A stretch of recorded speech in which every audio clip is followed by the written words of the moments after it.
FQHCs are overloaded with repetitive work that gets in the way of patient care and generating revenue. Many tasks in reporting, the front and back office, and other areas can be completely automated, freeing up staff for more important work. Leadership can get increased visibility into operations. Staff can focus on improving patient care and maximizing VBC incentives. Trumpet is based in Phoenix, Arizona, and has been automating business processes for 22 years. Contact us today to learn more about how automation can elevate your FQHC.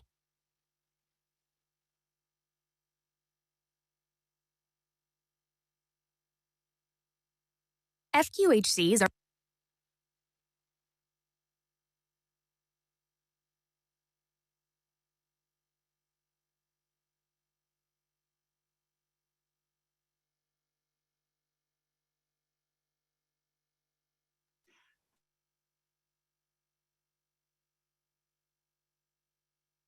Hi, Danelle, would you like me to get started?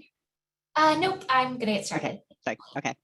All right, welcome everyone to our pre-conference 340B workshop. My name is Danelle Peterson. I am the Director of Communications and Training here at the Alliance, and we are so glad that you joined us this morning.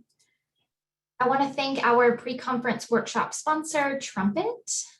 Their contact information is on the screen if you want to follow up and get more information on the services they provide. I will also later put in the chat a link to a handout that talks more about Trumpet, as well as the link to the video that we just played. There are several ways you can engage in today's workshop. You can use the chat feature. You can use the Q&A feature, which does allow you to send questions anonymously. You can also raise your hand and we will unmute you. Otherwise, the lines will remain muted to avoid background noise. And all of these options are located in the Zoom menu at the bottom of the screen. Today in this workshop, we are going to discuss key threats currently facing 340B programs, including the recent federal policy developments, opportunities for 340B programs from the CEO perspective, and strategies for ensuring successful 340B audits. We have 3 speakers for today's workshop: Colleen Meiman, Veer, and Matt Atkins. I will put a link to the full conference program in the chat so you can view their full conference or their full bio. All right, without further ado, I am going to hand things over to Colleen to get us started.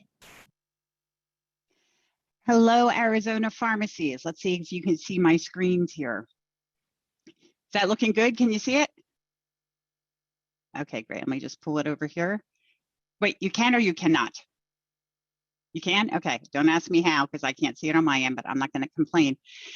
But it's very good to be with you all today. Hey, Colleen, now it's your email, looks like. Now it's my email. I'm sure my email is lovely. If anybody wants to answer any of them that it's all in there, please feel free. I'm playing with the new computer setup today, so if it looks like I'm not looking at the camera, please excuse me. I'm making this up as I go along today. So, but very happy to be able to join you all today. As you may know, I was with NAC for about 6 years, and recently I've started working directly for the state associations of PCAs. So very glad to be with you here today. I am joined by 2 people who I don't leave home without when it comes to 340B issues. First is Veer, CEO of Carolina Health Centers, who probably doesn't need any introduction, probably the best known and most effective advocate from the CHC world in the country for 340B. And Matt Atkins is my go-to auditor for all things health center related, not just, I met him through the 340B world originally, but I invited him to come along today as well to talk about 340B from the client audit perspective. So with that, we did revise our discussion or topics, what we're going to cover today, a little bit since the headings that Danelle will introduce. Hopefully this is okay with people. We're going to start with briefly an overview of the program, and I know a lot of you who are here are probably very familiar with the program, but sometimes it's good to go back to the basics and just kind of remind ourselves of some of the key things, that key factors underlie the program. Also, there are a couple people here today who are pretty new to the program, so we didn't want to start by going too far over their head. We're going to talk about compliance and audit updates. So we're going to turn it over to Matt. And then we're going to start talking about all of the current threats that we are facing in terms of 340B. And the good news is I had my slides done by the middle of last week as requested. The bad news is they are now out of date given some developments this morning, but I think we're all going to be happy that my slides are out of date because they were good developments, and we'll get to that. Finally, just we'll mention a few opportunities for people to keep in mind. Colleen, I'm so sorry to interrupt you. I just wanted you to know that you are not in slideshow mode. So I am not in slideshow mode. Okay. From beginning. Okay. Is that better? Okay. Hopefully. Yes, all set. Thank you. Okay. And it's probably going to take a few minutes to zoom its way down here. Okay. Finally, it gets really lonely feeling like you're talking at yourself the whole time. So please interrupt. I do not mind being interrupted in these things. In fact, Sue doesn't even have a particular session here. Her job is just to add in where I'm missing things, or to field the chat stuff, to give on the policy wonk. She'll give you the real on the ground health center perspective. Also, we encourage people, turn on your cameras, put stuff in the chat boxes, whatever you want to do. But we welcome participation. We 2 hours of listening to my own voice would really be painful on me, let alone you guys. So let's start right away with just an overview of the program. The 340B program, was established in Section 340B of the Public Health Service Act. Took them a long time to think of that name. It's been around for almost 30 years. And the reason it works, the reason drug makers go along with it to the extent they do, is because it is a condition of participating in Medicare and Medicaid. If a drug maker wants to participate in Medicare and Medicaid, they must agree to sell drugs to 340B covered entities, which are providers specified in the statute. They must agree to sell to them. And theoretically, nobody's ever pulled this play yet, but theoretically, if a manufacturer does not provide the drugs to under 340B at the right prices, they can be kicked out of Medicaid and Medicare. For the first 18 years, this was a pretty small program. It was run by about 6 people out of HRSA Bureau. There was a major expansion in 2010, and it came from 2 different directions. First of all, the Affordable Care Act significantly expanded the types of providers who are eligible for the program. As FQHCs, we've been eligible since the program was created in 92. But most importantly, the ACA added several types of hospitals, including dish hospitals. With that, the size of the program ballooned, and unfortunately, the negative attention to the program went along with that.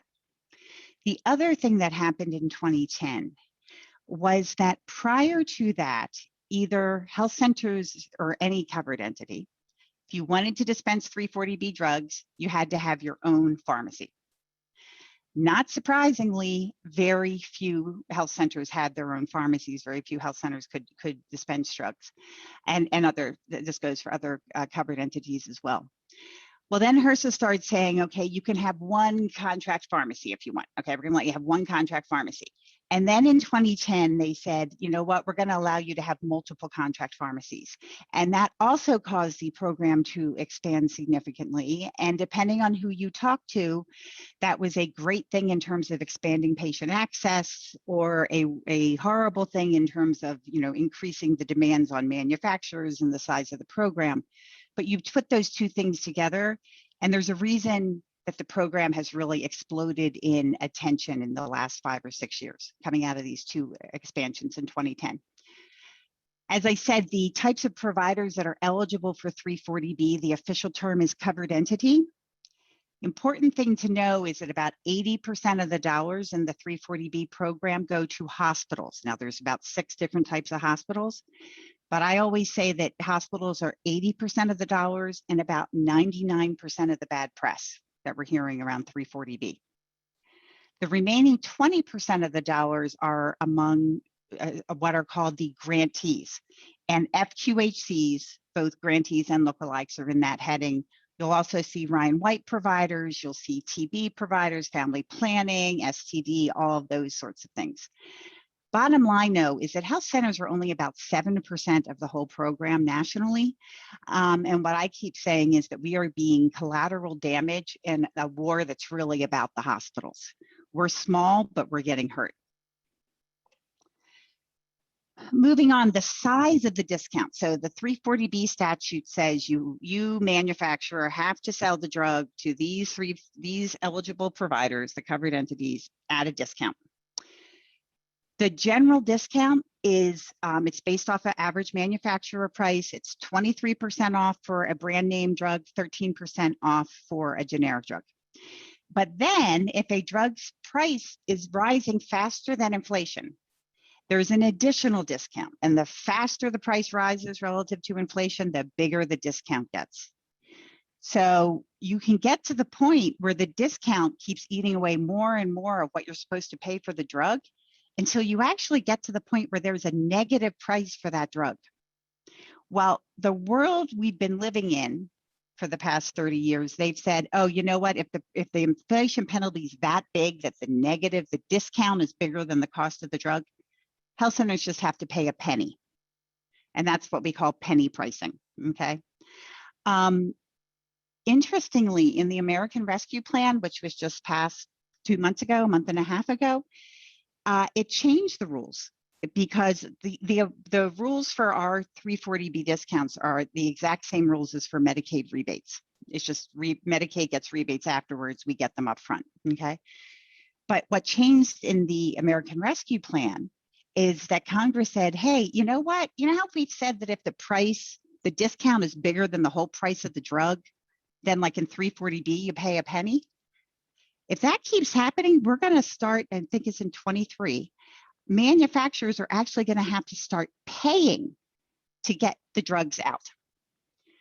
And so, for instance, let's just say the price of a drug was $100, and after all the discounts, the discount was $120. The manufacturer is actually going to have to start paying $20 to take that discount. For the provider to actually get that drug. Now, a lot of what's going on in 340B right now could be called the Lawyer Full Employment Act. And there's already lawyers who are arguing, well, that doesn't actually apply to 340B, but it might. I don't buy the legal arguments at all that it doesn't apply to 340B. Bottom line, starting in 2023, we may actually get paid by manufacturers for taking some of the drugs, ones like insulin and other penny price ones. Here's another really important point to remember about 340B, and it's who pays. Those discounts are provided entirely by the manufacturers. The only cost to the federal government for this program is the cost to oversee the program, the administration fee. And I can tell you as a former HRSA person, that is really minimal. At last count, they had 29 people at HRSA to run the entire 340B program. For what it's worth, HRSA, BIPIC has a program that's maybe half the size, and they have 400 staff.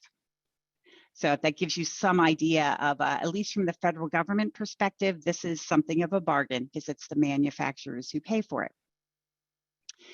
Now, the question is, some people ask me, well, what do you mean this actually gives us savings because we're still paying for things, blah, blah, blah. Let's take a classic example of a drug where the price is $100 and the 340B discount is $30, so the price brings it down to $70. If we were to dispense that drug to an uninsured patient, let's say the copay we charge would be $10.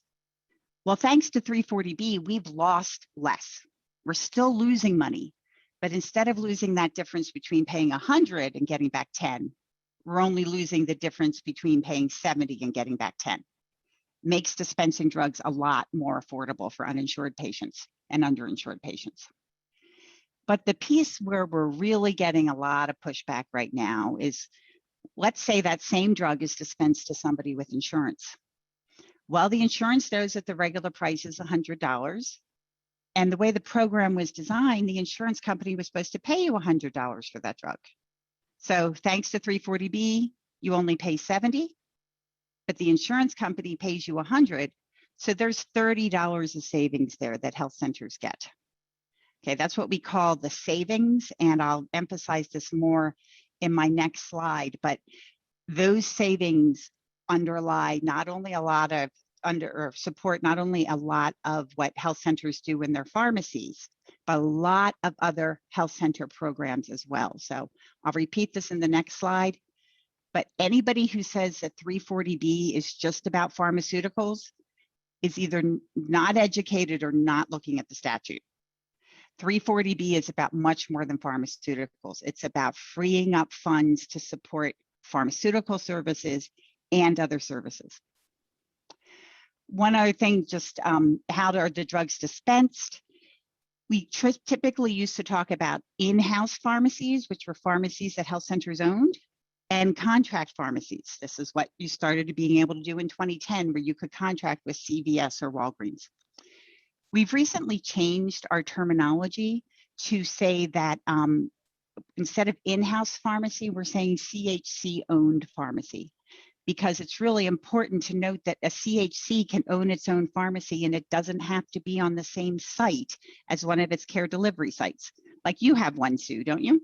I do, and I'm glad you mentioned that because, and Colleen knows this, we started thinking about the definition in-house about a year ago when I was talking with a health center that was interested in in-house pharmacy, but said we just don't have any square footage that we could even think about putting a pharmacy.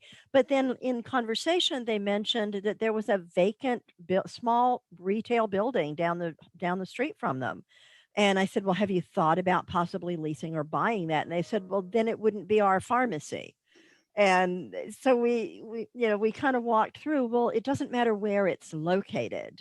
What matters is who owns and operates it. So CHC owned pharmacy or entity owned pharmacy is ideal. That's the right terminology. One of our pharmacies is located completely separate and apart from any of our health centers, but it serves all of our health center sites because we also have a delivery service. So I'm glad you mentioned that new terminology. Great, thank you. I just saw a question about sharing the slides. I suspect Danelle's going to get them out. I know they've been posted for a couple days. You can also email me directly if you're looking for copies of the slides. Okay, just one side point here.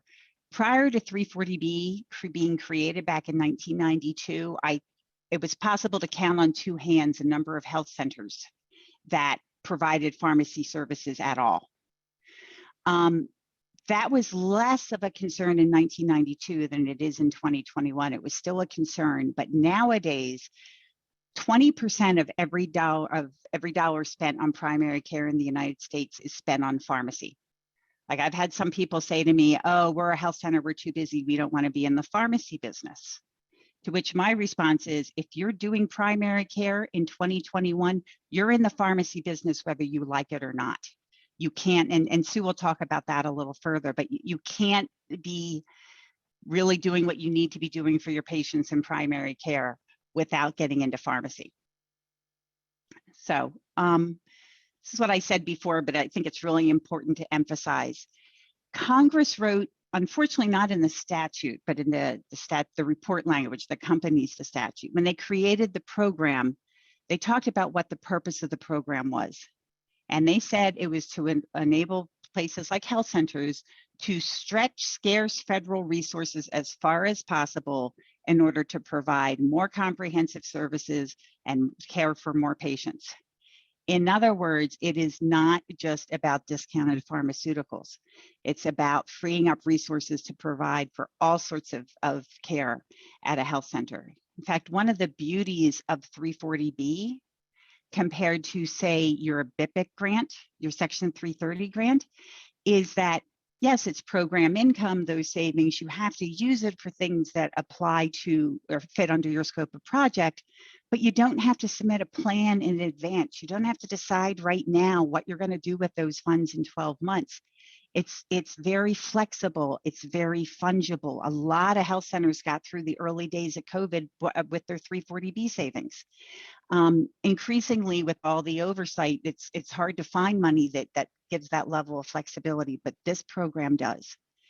But the important thing to remember is that every penny of those savings you get must be reinvested in activities that expand access for underserved patients. I know that's probably common sense for everybody on this call, but you know how I said hospitals are 99% of the bad press? We as health centers are required by federal law, by regulation, not to mention our mission to reinvest every penny into expanding access. Hospitals are not subject to those requirements, and so there's always people running around saying that they're, building marble fountains and buying grand pianos with their funds. I am in no way saying they are or are not doing that.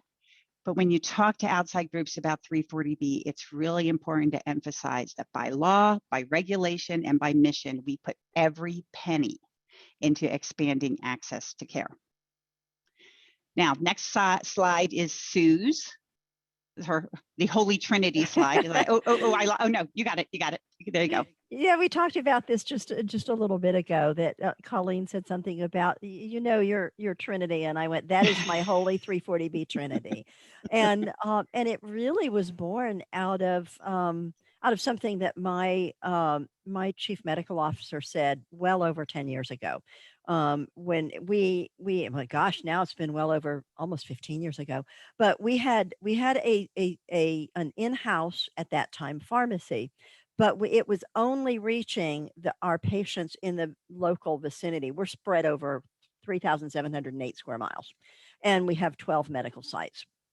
And as a result of his comment, we ended up working with our state legislature to change the Pharmacy Practice Act so that we could deliver to our outlying medical sites, deliver prescriptions where the patient would pick it up there. But what he said to me was, he was talking to me about the fact that pharmacy was only limited to the central part of our service area. And he said, Sue, to be able to diagnose but not treat is always frustrating. But for some of our patients, it's a death sentence. And that was eye-opening for me.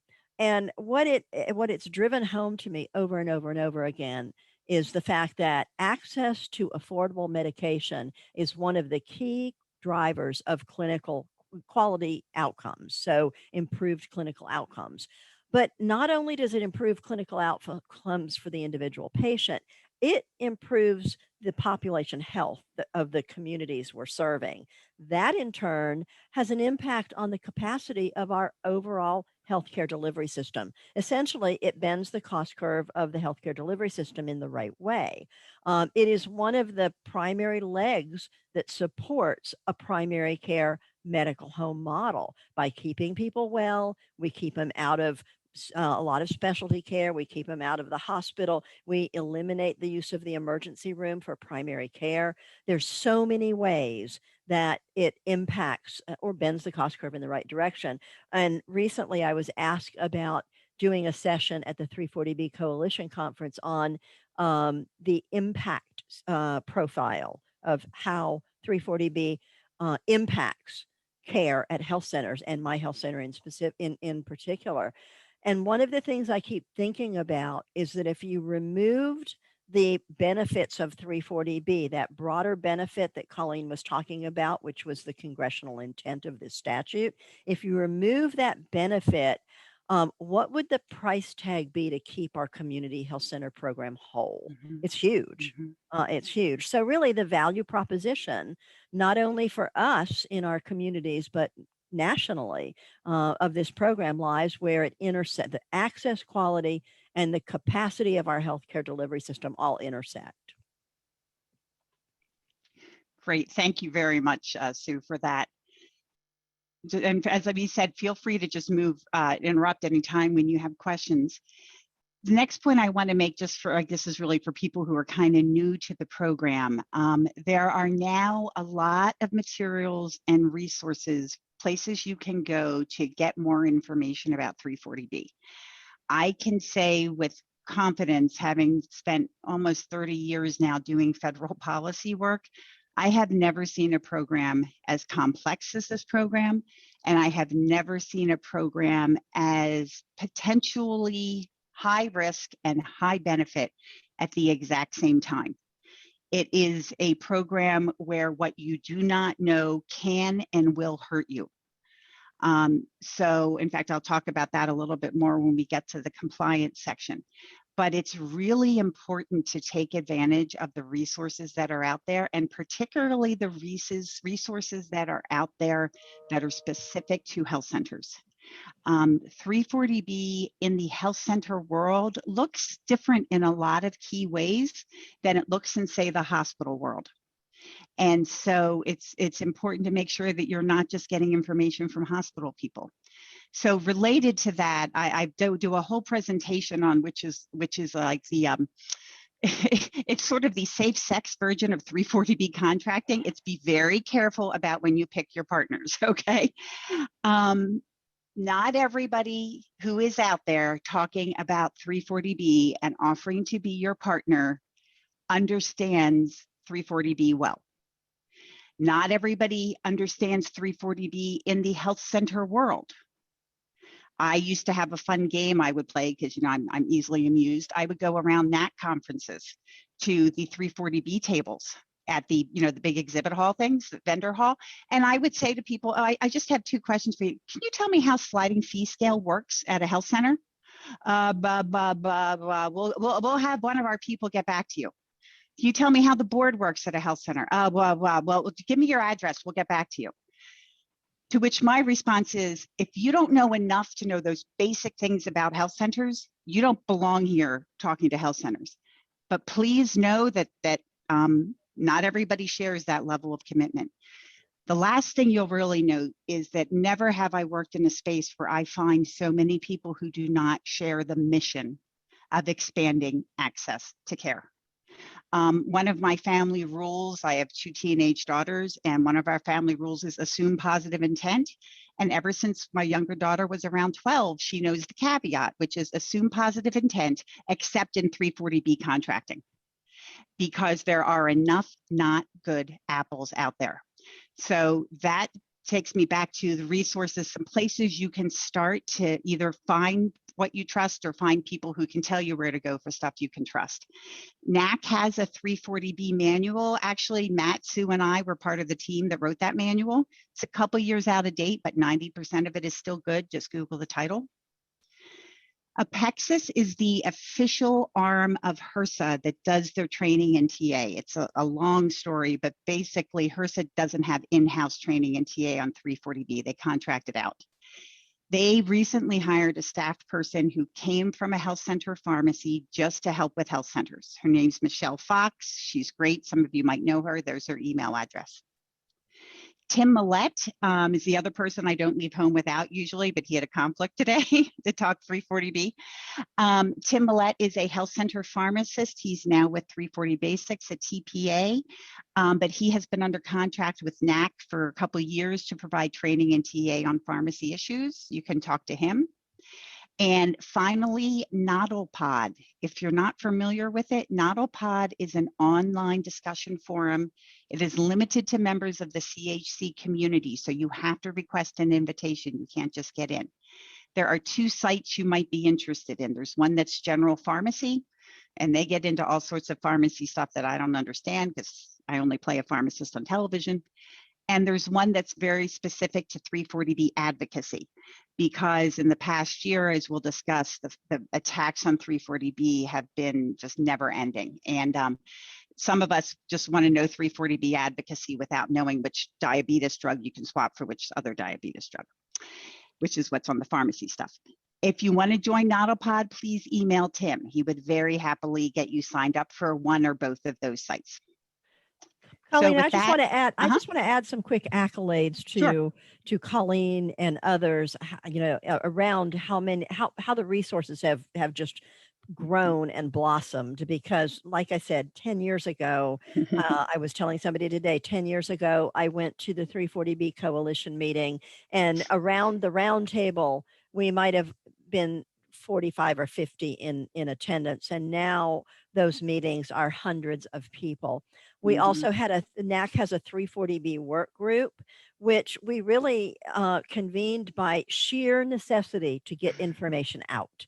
But because of these resources and how robust they've become, and really how much more sophisticated we've become around communicating about 340B, the work group has really been rendered somewhat unnecessary, although NAC is evaluating a more formal structure because 340B itself and pharmacy services are so important to the health center model. So just accolades to everybody that's worked on these resources.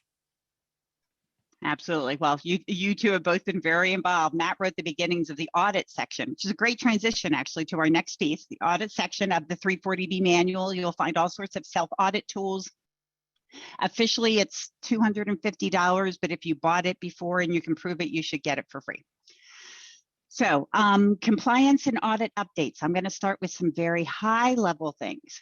Okay, I am imagining that everybody in the C-suite at your health center can reel off pretty close to the 17 or 23 or whatever it is, I guess I should know that, program requirements. You know, what are the main requirements to get a Section 330 grant or even to be a lookalike? Well, there are some requirements around 340B that should be just as familiar and to the C-suite. 340B is not just a pharmacy issue. There are two rules that come from the statute, okay? Number one is no drug diversion. Diversion means that a drug purchased under 340B can only go to what they call an eligible patient. Now, of course, being legal stuff, you know, you think a patient is like a person, right? So if Matt is my patient, then any of Matt's prescriptions should be filled with 340B. No, it's not that easy. To be purchased for a drug purchased under 340B to be filled for a prescription, Matt not only has to be my patient, but my patient on the health center's patient, but the prescription that he is looking to get filled has to have emanated from the CHC. So if he comes in and he needs amoxicillin or something like that because he has a sore throat, obviously one of our CHC doctors wrote it or providers wrote it. So it's obviously 340B eligible. It gets a lot more gray when you start talking about, well, Matt went out to see a cardiologist about high blood pressure. Then he brings that prescription back. Is that eligible or is that diverting? That's when, and that's a whole other conversation in and of itself, but that's when, if the health center can prove that it sent Matt out, that it's following up on Matt's care, then it's okay to make that to fill that with 340B drugs. But if Matt just kind of went out on his own, his provider at the health center doesn't know, that should not be considered a 340B drug. As I said, a whole, hour conversation just on what we call referral drugs and refills and everything else. Take a look at the 340B manual too. It goes into some detail around that. Sue, anything else high level you want to add on that? Just knowing how complex it is. Well, I think on the diversion side, I would like to focus on the word, and I may speak about this when Matt talks too, but that where it says prescriptions that emanate, I couched that word emanate a long time ago in terms of health centers that wanted to be able to understand when and how they could fill prescriptions for their patients that they referred to specialists. So really looking at how you can ensure your patients that you're the medical home for and you have responsibility of care for can benefit from 340B around the continuum of care. And it really, and Matt may speak to this a good bit, but what we've done at our health center is we've outlined that continuum of care. We have a pharmacy oversight committee, and we meet about every other month, but we outline the continuum of care. And for each point where our patients might receive care, we've identified what are the circumstances that would make their prescriptions eligible for 340B, which, for example, a referral to a specialist means within our EHR, there's a referral, and we maintain responsibility for care as documented by receiving notes back from that specialist. So, but it is, as you said, Colleen, earlier, it's one of the most complex programs that you've ever seen. And for us, we want to make sure that our patients have the greatest benefit they can have, particularly those that could otherwise not afford drugs.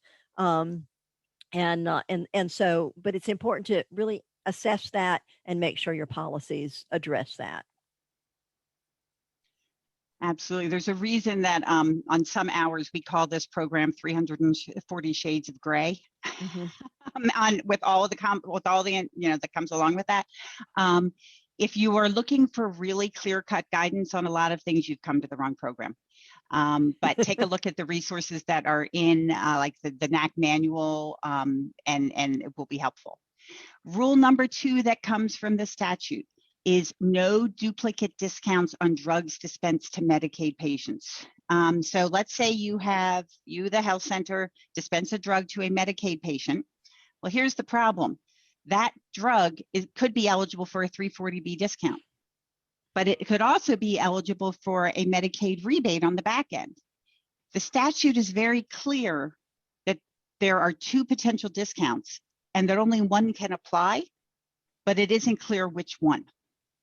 So that creates a whole bunch of issues about who gets the discount. But at a minimum, it is required that if a health center is dispensing drugs under 340B, there needs to be some way for the state to know that so that they don't turn around and request rebates on that. And that's a whole other conversation about how you do that. Once again, I'd refer you to the manual on that one.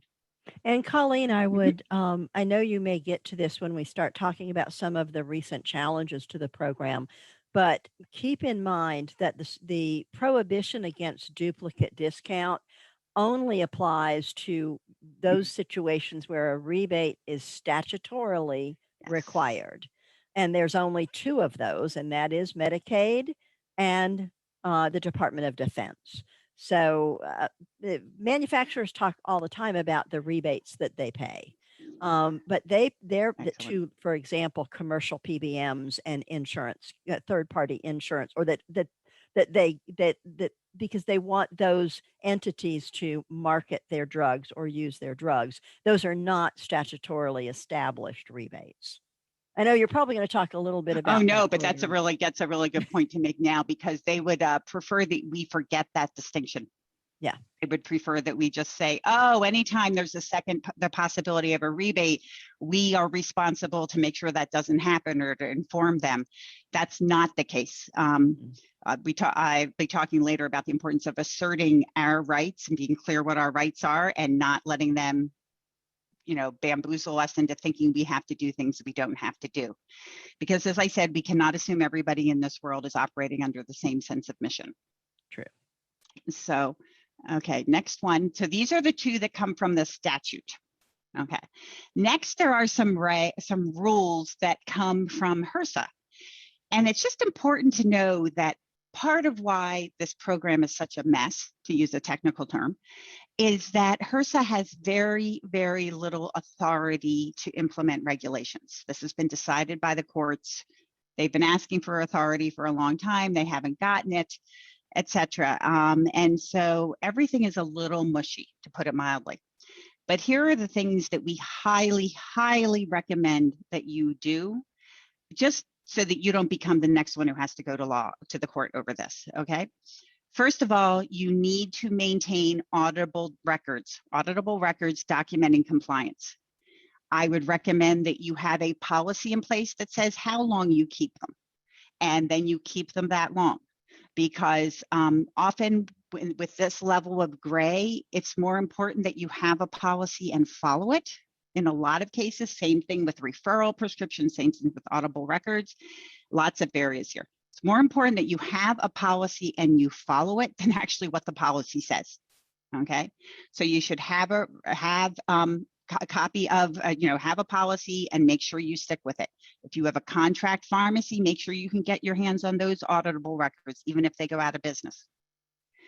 Number 2, from the HRSA's Office of Pharmacy Affairs, they have a website, a database now called OPACE, Office of Pharmacy Affairs Information System. You have to register there. I can't overstate the importance of keeping that updated, particularly the email list, the email addresses, okay? If there's a problem, they will send something out to that email address. And if that person happens to be in Bermuda or have left the organization, you don't find out until you've got a bigger problem on your hands. You've got to keep that up to date. Also, a lot of, and Matt will talk about this, a lot of audit findings used to come from just not having that database accurate. Finally, once every year, we tend to be doing this in February, you need to recertify. And recertify means you go in, you make sure that the OPACE information is all up to date, and you, being whoever the official decider is, attest that you're abiding by all the rules. Very important. You don't do that, you get kicked out of the program for 3 months. Okay, so that's HRSA's, that's the official 340B office, the Office of Pharmacy Affairs. They just got reorged again. They'll probably have a new name next week, but 340B office. Okay, BIPIC. This is where I said, like, it's important to talk to a 340B person who actually knows health centers and not just hospitals. Sliding fee rules. This is a whole other 1 hour conversation. Sliding fee rules. Okay, when you talk about the price of a drug in BIPIC land, and I guess some other people, places too, and I'm a former BIPIC person, so I feel entitled to talk about BIPIC land. Okay, in BIPIC land, you have the ingredient price, which is the price for the bottle, for the number of, for the 100 pills in the vial or whatever.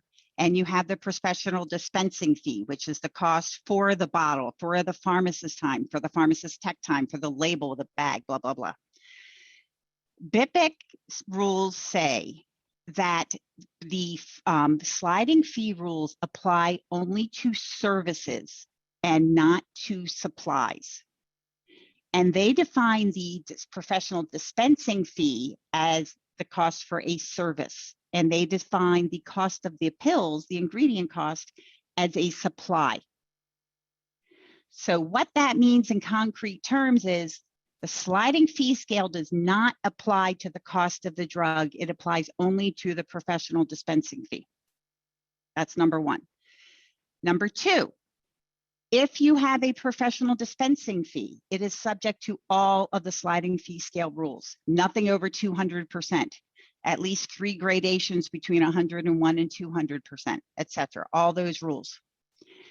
What a lot of health centers have found is that it's just easiest not to have an official professional dispensing fee, because, you know, when these site visit people come in, they tend to have the flavor of the month of the thing they want to look for to see if they can give you a finding. And for quite a while there, one of the flavors of the month was that you weren't officially sliding your professional dispensing fee appropriately. Very off the record, BIPIC said, look, if you don't have a professional dispensing fee, there's nothing they can fault you for. I can just say that if I personally were running a pharmacy, I would try my darndest not to have a professional dispensing fee, and therefore we could just avoid having to worry about meeting the fine details of the sliding fee scale. Not that we don't want to make drugs affordable. I want to be very clear. Our mission is always to make drugs affordable. But if you paid a penny for that thing of insulin, tell me how you're going to have 4 different gradations of that. Well, I guess it's professional dispensing fee you could. But you've got enough complexity with drug prices going on without overlaying the BIPIC sliding fee rules there. But even though the fine details of those rules don't apply if you don't have a professional dispensing fee, there are 2 things that are incredibly important. Back to our mission. You should be doing everything in your power to make sure that your patients can afford their medications. If you notice, that's worded very carefully. I didn't say you have to pass on the full 340B price. You don't have to charge that patient a penny. It's okay to charge them $10 if that's what you're for a 3-month supply, if that's what your normal cost is. The thing is that you made it affordable. The other thing I would just strongly discourage people from doing is from offering discounts above 200% FPL. Officially, maybe you would be okay if you did that, but that's one part that's just kind of part and parcel of the health center program, is that our discounts start at 200% FPL. If you're giving discounts above 200% FPL, you're just kind of asking for having to justify a lot with BIPIC. So what I would say, I was just say, but here's where the challenge lies for so many of us, you know, out in the world, is that we're also encouraged not to, that we must make care affordable, and we must not we must ensure that everyone has access. And so I think it's this is one of the greatest challenges I hear from so many pharmacy folks, that you don't want to leave that person that's whose income is at 205% of the federal poverty level, Mm-hmm. and they're going to walk away from picking up a prescription for an anticoagulant that they need because they can't afford the $75 cost, and actually $75 is a sliding fee cost. It's Yeah. a lot more than that. And so I guess what I would say, a lot of the pharmacy programs I've talked to, what they've done is they've clearly separated income-based sliding fee, which cuts off at 200% of poverty, but then having some other way to an emergency fund, or in our case, we call it a benevolence fund, a patient benevolence fund that is not funded with program income at all, but it can be tapped into in those unique scenarios where you have a patient who doesn't qualify for the sliding fee, needs their medication, and they're going to have to walk out the door without getting it. So, but it's not funded through our program income. Thoughts about that? And actually, that may be more of a Matt question because he's the auditor. Well, can I just jump in before Matt does, to say that you're absolutely right, Sue? And actually, I should have, thank you for correcting me on that, because I had it right on the slide. I just didn't talk it. Don't use your 330, your program income funds, but use other things. In fact, Tim has a whole presentation he does on other things that aren't program income or 330 that you can use to help people with that above 200 cutoff. Matt, what were you thinking? Yeah, that's exactly right. And what we see in our client base is just a number of different sort of creative solutions to funding a benevolence fund or a prescription assistance program.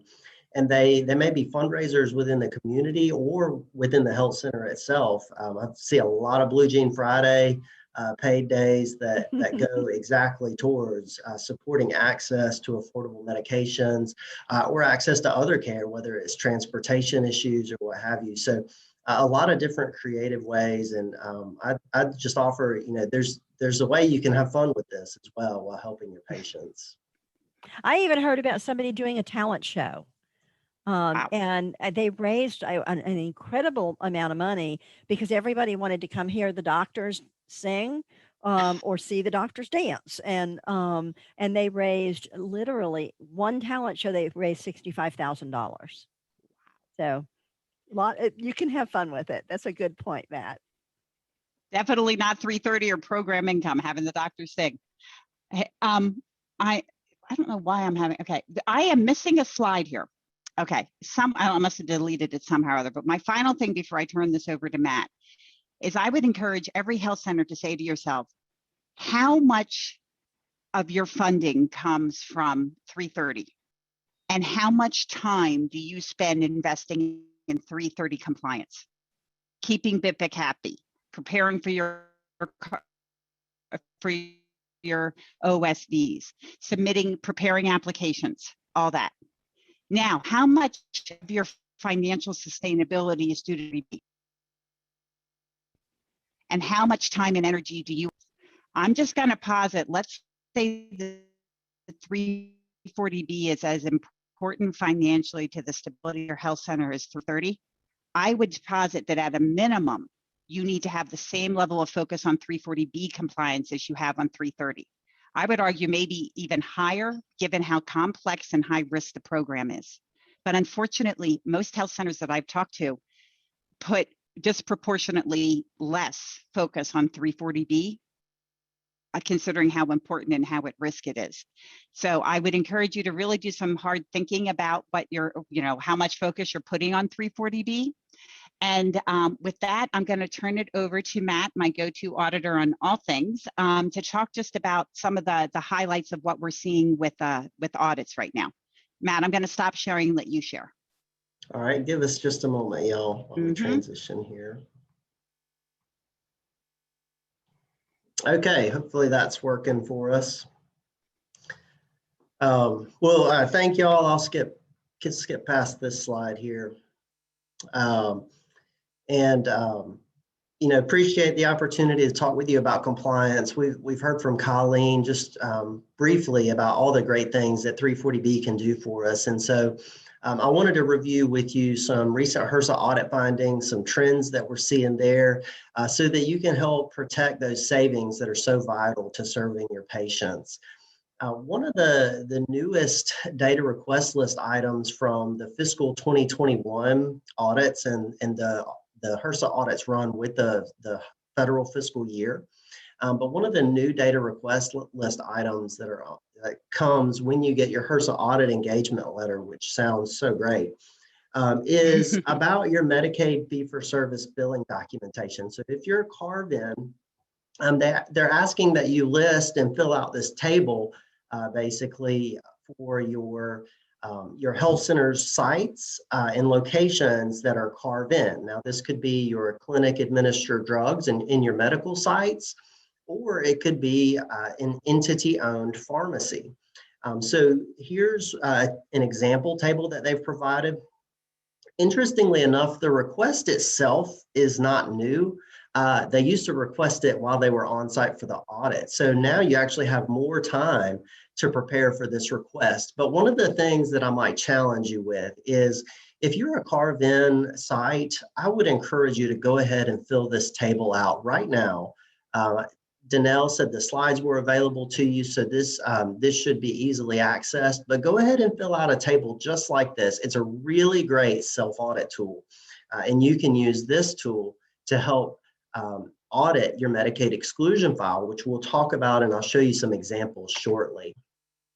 So let's look at the audits since 2015. I used to present this out since the beginning of time when HRSA started auditing in 2012, but now that we're in our 10th year of audits, it was filling up the screen a little bit too much. So I started where now HRSA is doing about 200 audits every year.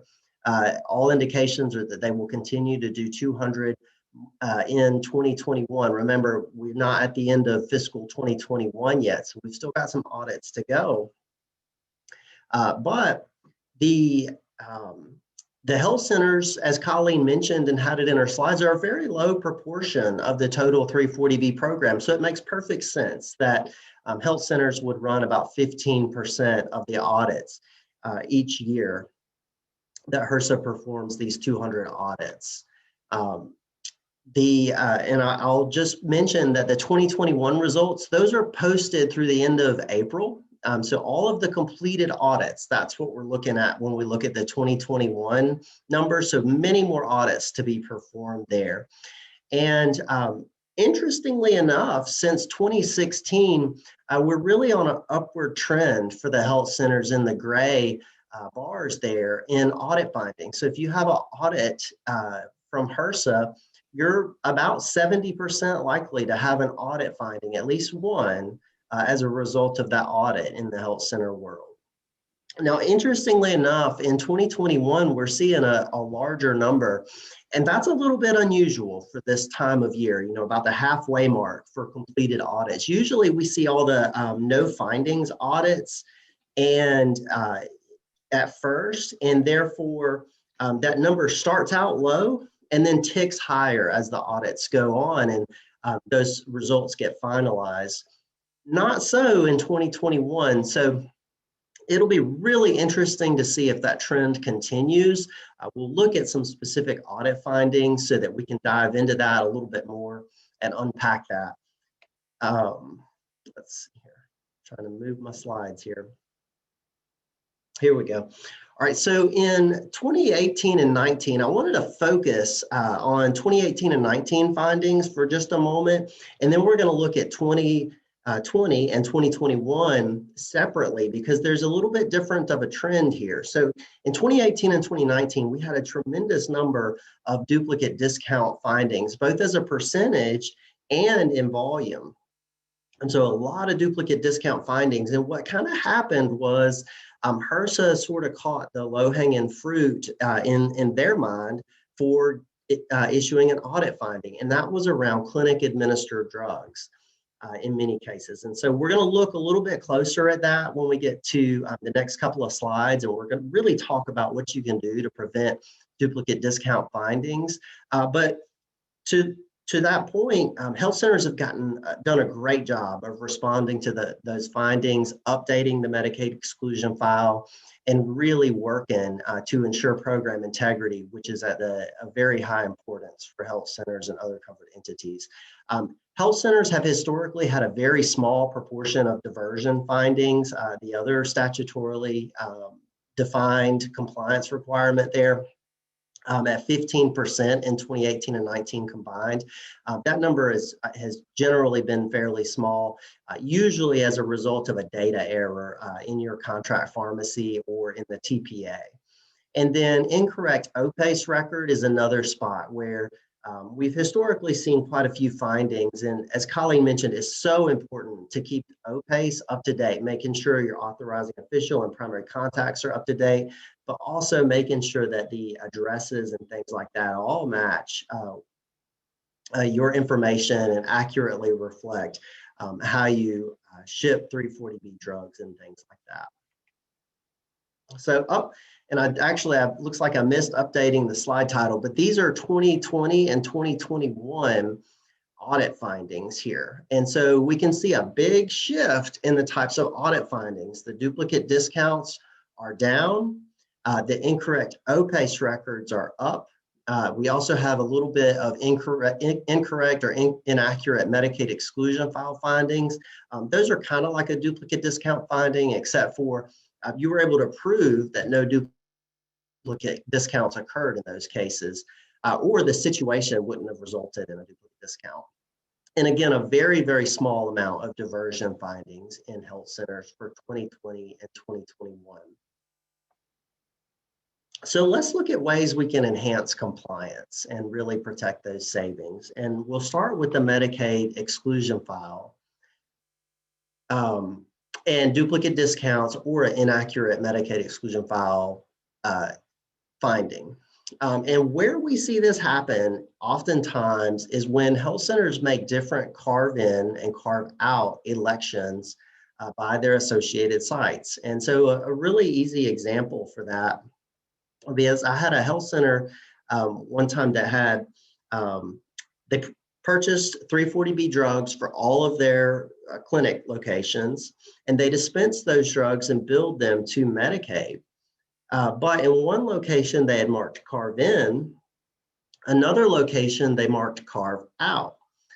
Fortunately for them, they had the same billing numbers at each location that they used to bill the state Medicaid agency with. So in that case, it resulted in an inaccurate Medicaid exclusion file because there was the ability to prevent duplicate discounts.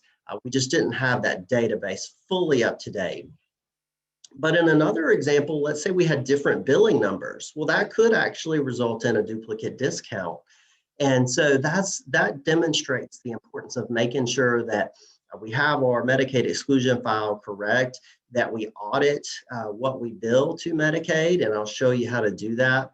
And I would suggest to you, if you can and if it makes sense, to have consistent processes across your organization. So, don't make different elections in or out. Now, I do have some instances where they have to, and that could be because of different billing numbers, or perhaps they carve in for one state, but not another. So if you're located near a border, then you may have different elections in each state. And so another question that comes up commonly is, hey, we bill Medicaid, or we purchase our 340B drugs through the purchase drugs through the 340B program, but we don't actually bill the patients, nor do we bill Medicaid, I should say, in those instances.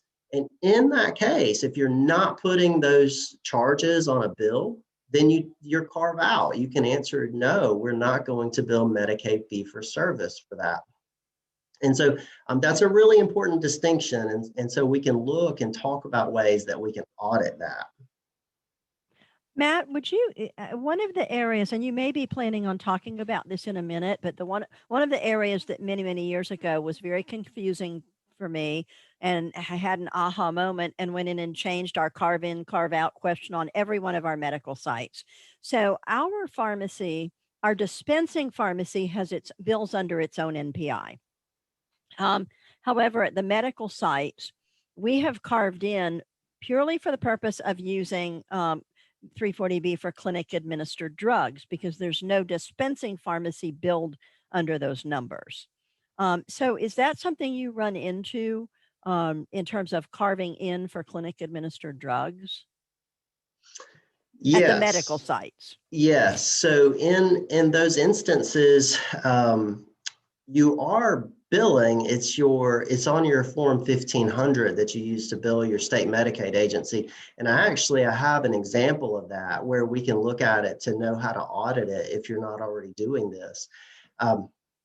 So a really great point is if those drugs make it onto the bill, and then we need to make sure that we have that billing number listed in the Medicaid exclusion file. Okay. And the other confusing thing is when you have multiple sites, there can be sometimes some confusion around, okay, are we billing under a universal or global billing number, meaning that everybody's billing the same number, or does each site have its own billing number?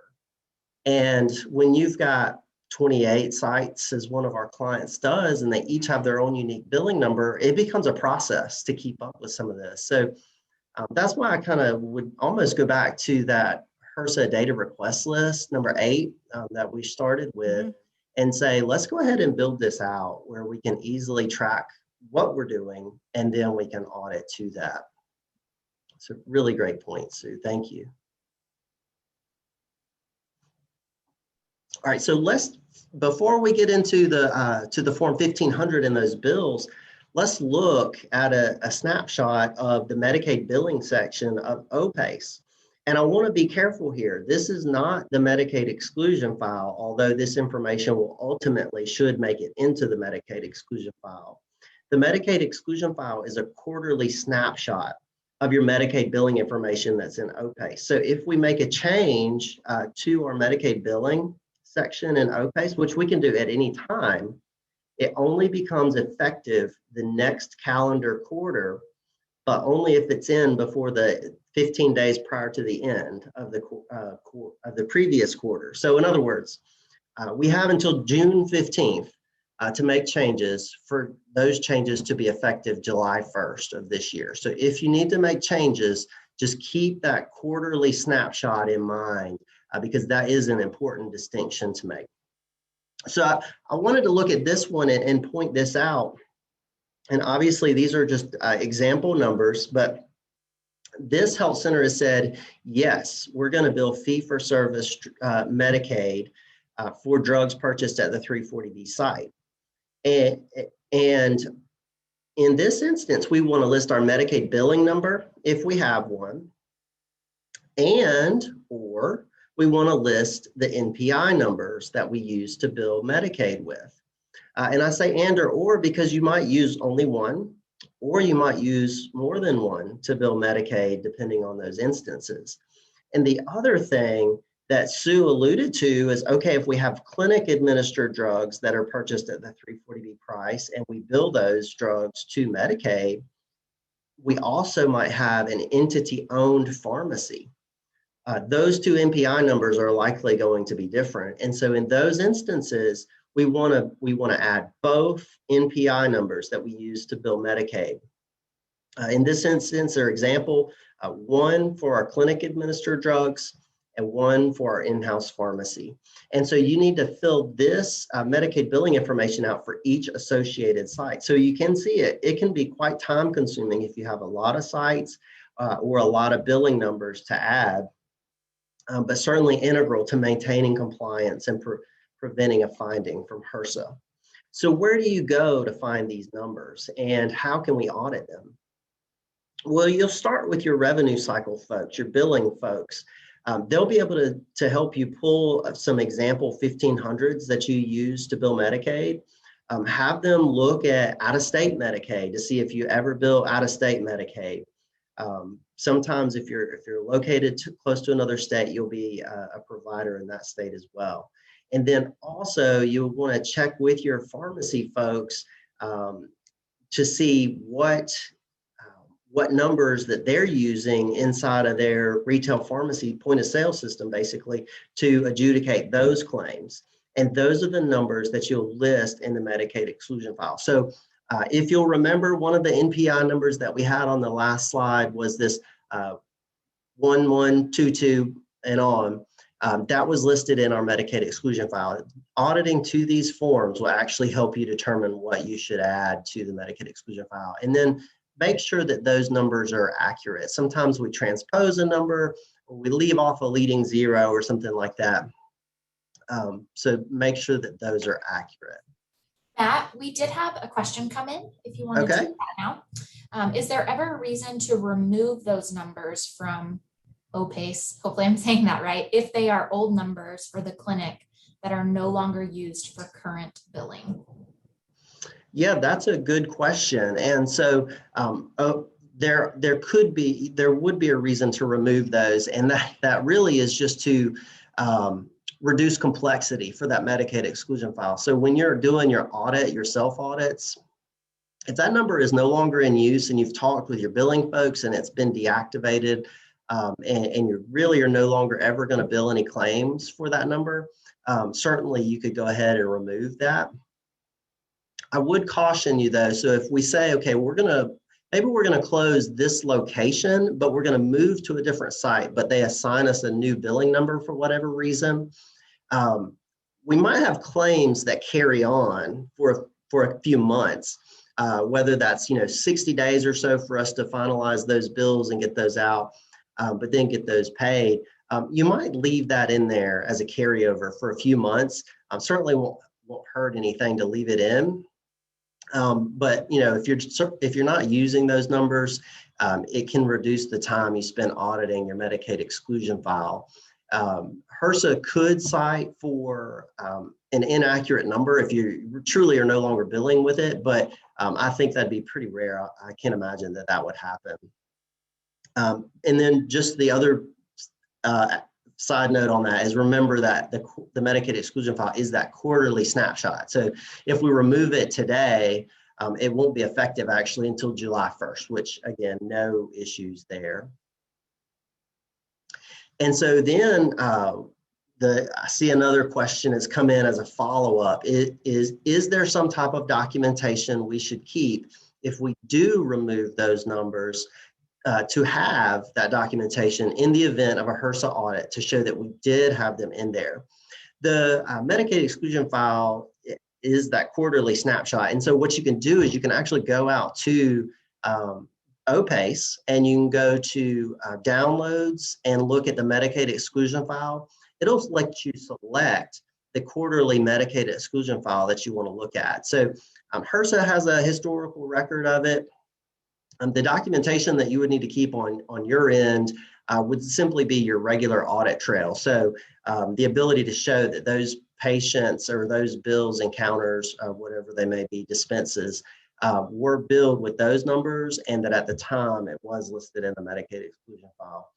In HRSA's audits, they really are only going back 6 months. Often it's the most recent 6-month period. And so if we were to be sent one of those lovely engagement letters today, it might have a 6-month period ended April 30th. And that would be the extent that they would go back, generally speaking. Manufacturers, on the other hand, don't really have that same statute of limitations. So they could go back much further.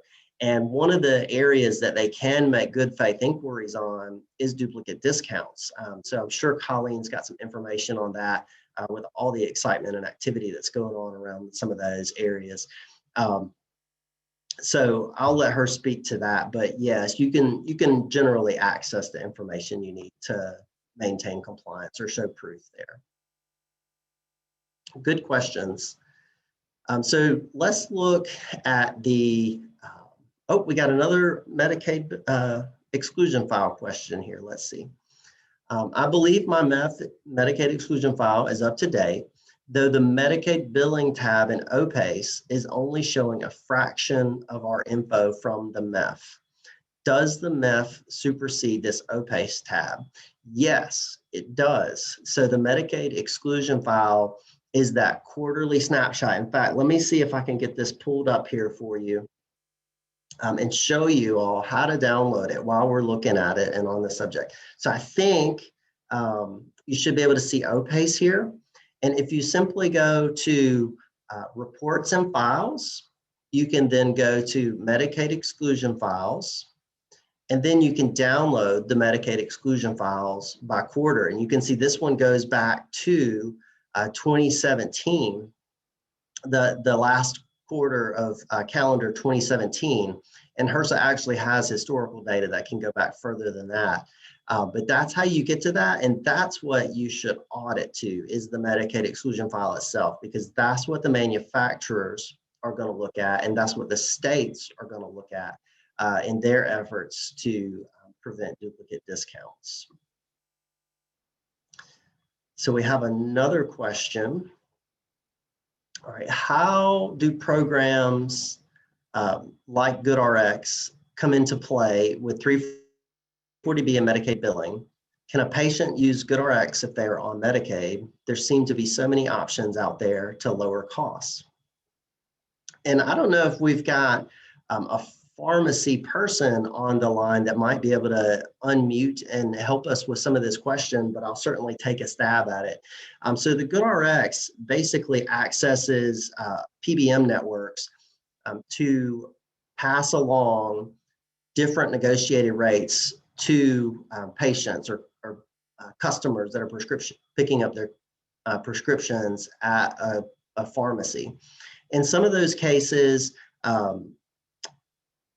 I think GoodRx could be run as a secondary, but I don't know that. So that's why I'm wondering if somebody from the pharmacy world that's directly in it might be able to answer that. But oftentimes what I see is when a patient is using GoodRx, they are running those because they don't have insurance or because they are underinsured through a high deductible plan or something like that. And so that wouldn't necessarily be pushed up against Medicaid coverage. Let's see here. So Josh, thanks Josh. Josh adds, generally the 340B price is less than the GoodRx price. So maybe that's helpful as well. I was going to offer too, I'll put my email in the chat. If you want to put that question to me, I can get it to Tim Millette. He's kind of our go-to on that kind of operational stuff. Sorry about my moving camera here. Great. I think you have one more slide, Matt, right? I think maybe two more. So let's, okay. I'll run through those real fast. So one of the things that we just want to add, and Colleen and Sue touched on it, is knowing your policies and procedures, knowing how prescriptions emanate from your health center. And a key piece of that is the EHB. So if this is a screenshot from an example EHB, you really want to look at Form 5B, 5A, and 5C for these. The 5B is going to have your sites, A is your services, and then C is your other activities and locations.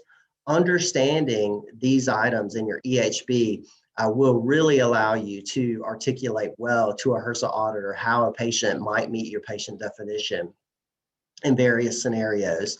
And so that information needs to be documented in your policies and procedures, because it really is, as Colleen mentioned, one of your best defenses in a HRSA audit. Be able to show that those prescriptions are coming from one of your health center locations, even though they may not be written at one of those locations. They could be written in another location. They could be written from a documented referral.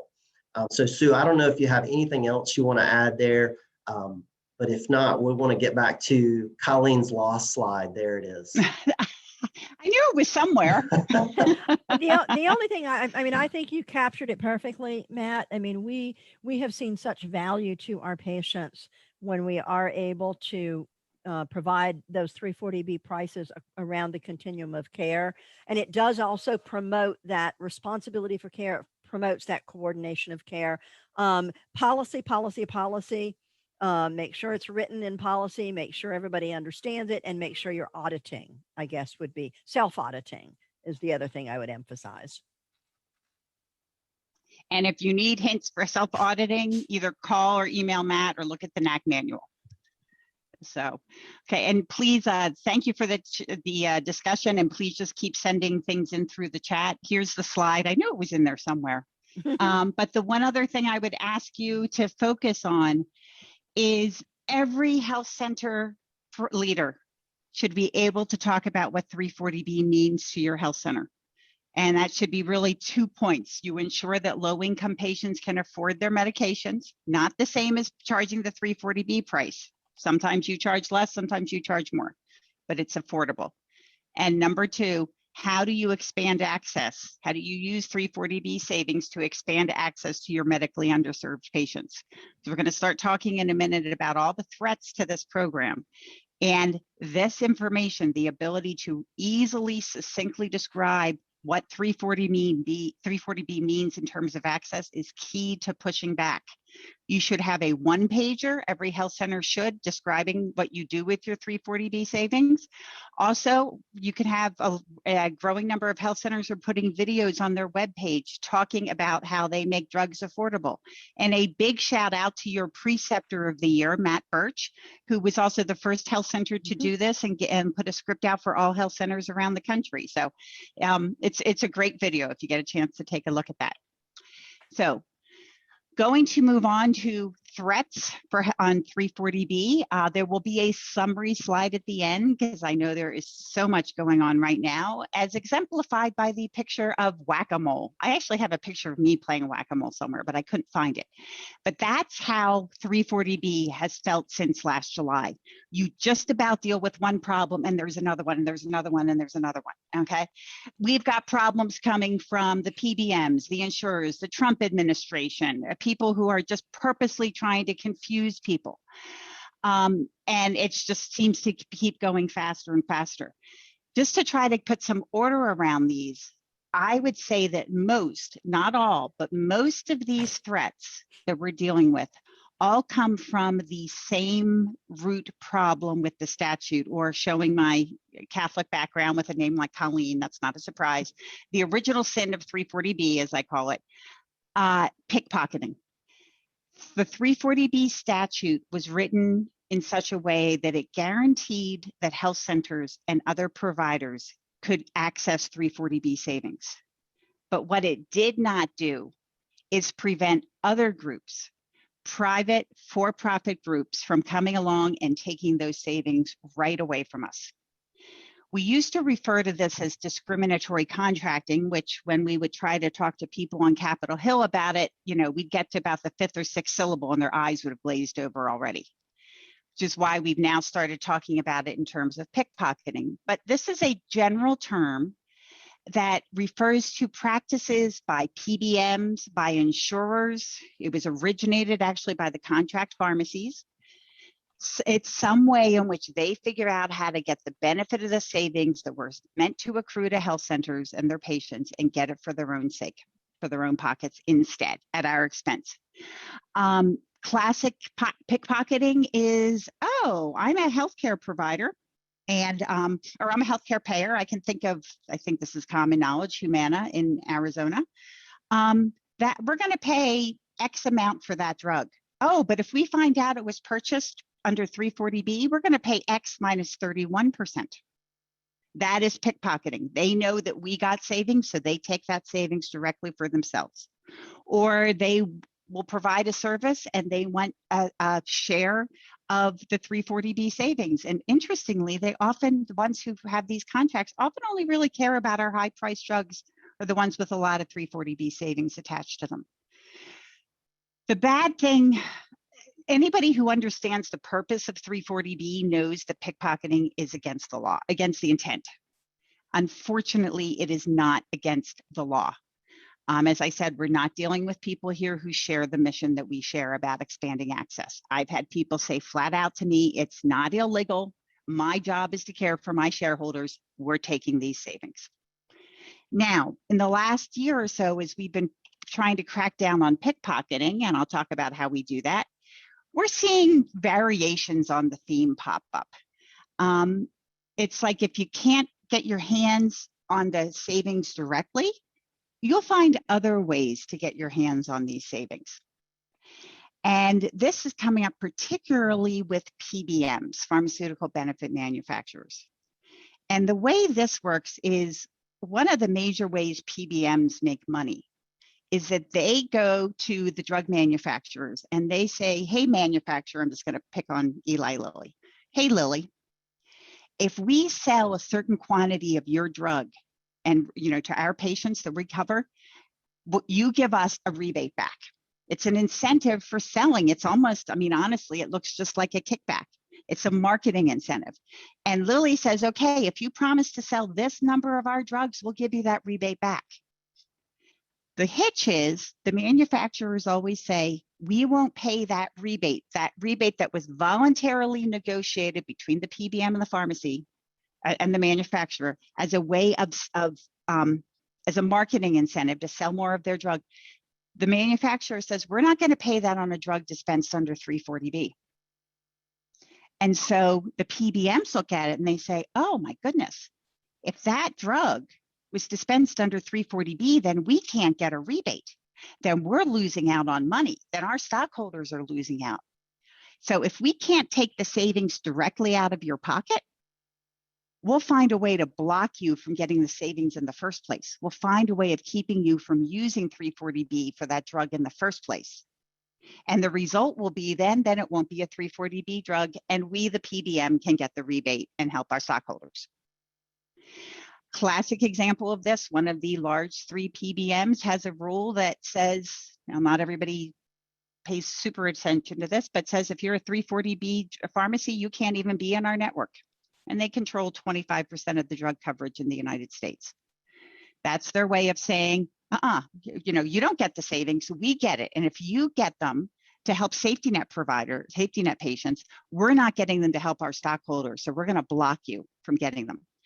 There's many variations on this theme as well. It could be argued that some of the requirements to identify 340B drugs are just other variations on pickpocketing. But the bottom line is the impact is the same as classic pickpocketing.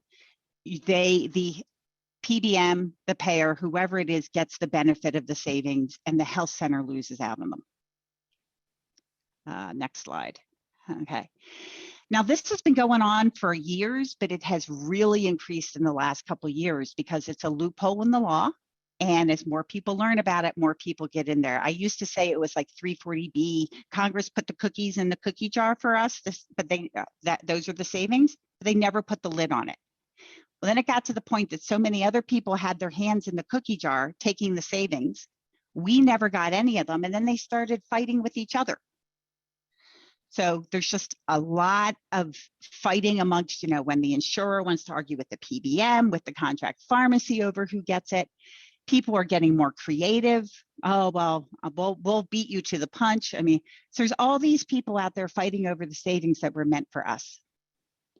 Now, the bottom line is the only comprehensive solution to pickpocketing is to amend the 340B statute, the federal statute.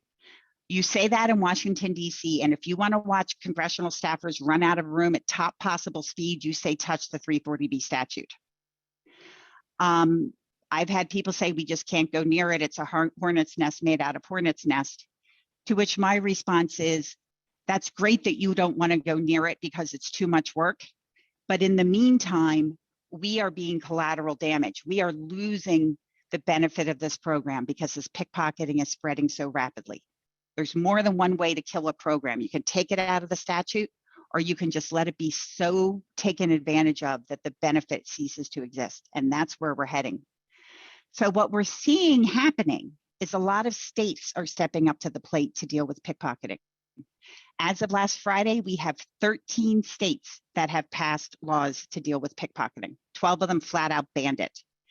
Of those 12, 10 were red states.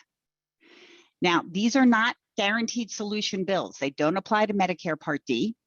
Okay, they often don't apply to Medicaid, which is a whole separate conversation I'm not really going to have time to get into. And they haven't yet been tested in the courts. But at least it is a way of raising attention to the fact of who's really benefiting from this program. So what do we do about this? We advocate. We advocate for state bills.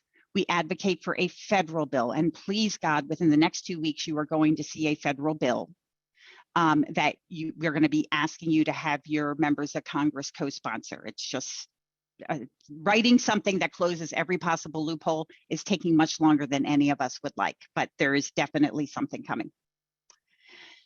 Okay, so pickpocket's been going on for a while. Then what's the kind of new things? Pickpocketing's been growing, but it's been around for a while, but there's all these new things that started last summer.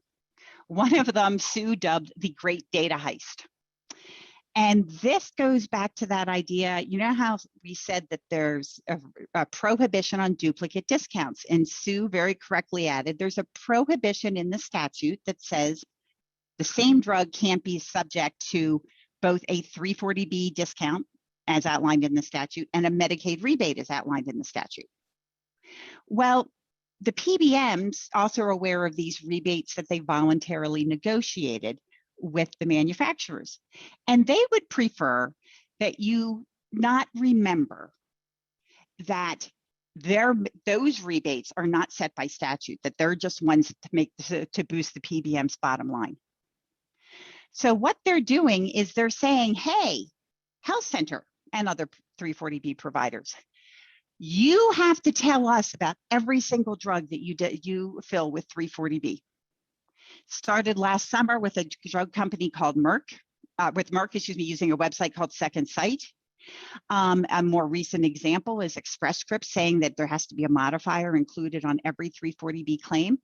They want to get their hands on all the data about not just Medicaid claims, but all these other ones, private insurance, Medicare, and they claim they want to prevent ineligible rebates. Well, you know what? It's ineligible only because it's not ineligible under the statute. It's only because you want to line your pockets because of voluntary rebates. So they are intentionally confusing the fact that the 340B statute says no duplicate discounts on Medicaid drugs to make people think that we are under some obligation to help them avoid avoid duplicate rebates, and whether the PBMs want it and the manufacturers don't want to get it.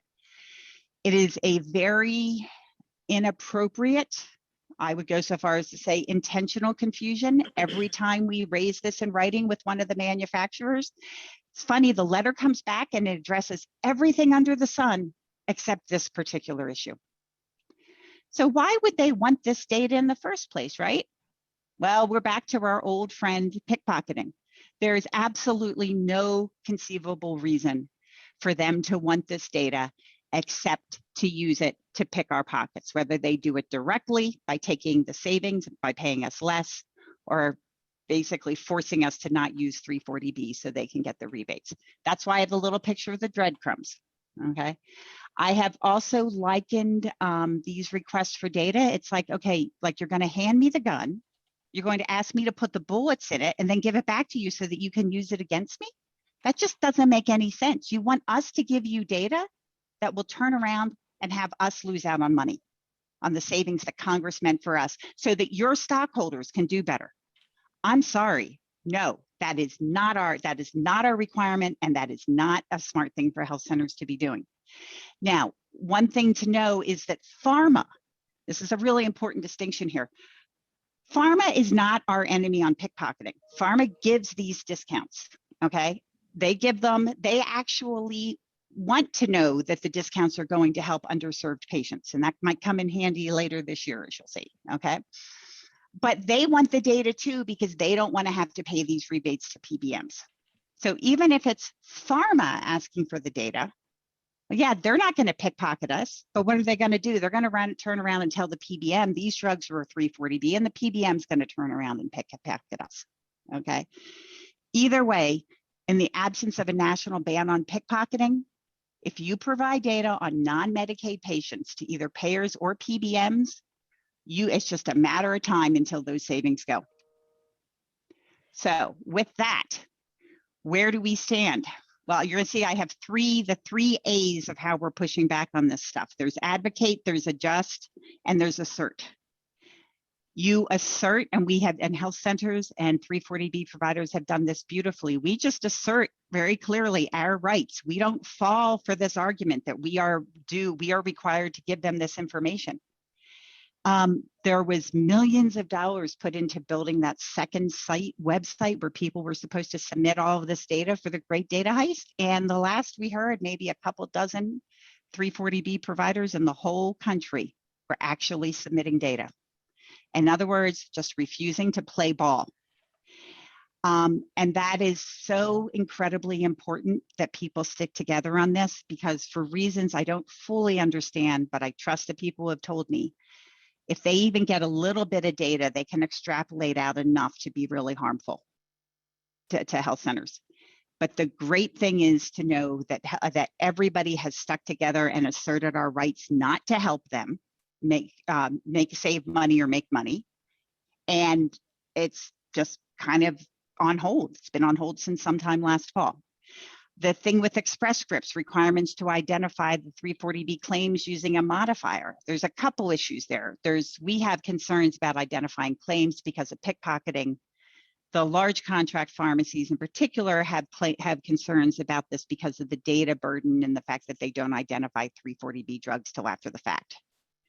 But the bottom line is that to date, now this could change this afternoon, but to date, large contract pharmacies, and I think most of the small ones too, are just sort of looking the other way on Express Scripts requirements, and nobody has followed up. So the fact that we are asserting our rights to say you can't force us to do this, and we're not going to do something that's going to hurt ourselves, is working. And so that's our strategy on that one. Attack number 2, and I am so thrilled that these slides are out of date as of this morning. Somewhat out of date, not as out of date as we'd like. Starting last July, Eli Lilly decided to just stop shipping 340B price Cialis to some contract pharmacies. My slides at the time had a picture of a camel's nose under a tent. We were correct. HRSA didn't do a thing to say to them, oh no, you must ship to contract pharmacies. They just said, oh, we'd really like it if you would. Needless to say, Eli Lilly didn't pay a whole lot of attention to that. They soon expanded that policy to all of their drugs, and then several other drug companies immediately followed suit. I'm not going to go through all of these details. If you have the link to Mega spreadsheet, all these details are on there. That's the spreadsheet with all the COVID information. We just put all this in the same Google Doc so you can find it. There are actually 6 or 7 drug makers now refusing to ship 340B drugs to all or most contract pharmacies. And it has been a rather frustrating journey, to put it mildly. In the late fall, 3 different groups representing 340B providers sued HHS over this. FYI that we are not allowed under the statute. You'll hear me complain a lot about the statute. The statute does not allow us to sue drug manufacturers directly. So we sued HHS. NAC was one of them. NAC fought with Ryan White was one, hospitals was one. And because of the convoluted way the statute is written, NAC didn't actually ask make the manufacturers follow the law. Instead, it said, can you please issue a final rule implementing this administrative dispute resolution process? And while that seems convoluted, I think their legal reasoning was very smart, because the way the law is written, the covered entities basically can't get anything done in court until they get a decision out of this ADR panel, the Administrative Dispute Resolution Panel. And so we needed to get that process up and running and get a decision before anything else could move forward. So that goes out. That lawsuit proceeds, and in response, HHS pulls up, I call it the zombie reg. It was a reg that was like dead back in the Obama administration, and it suddenly came back to life and got published as a final rule.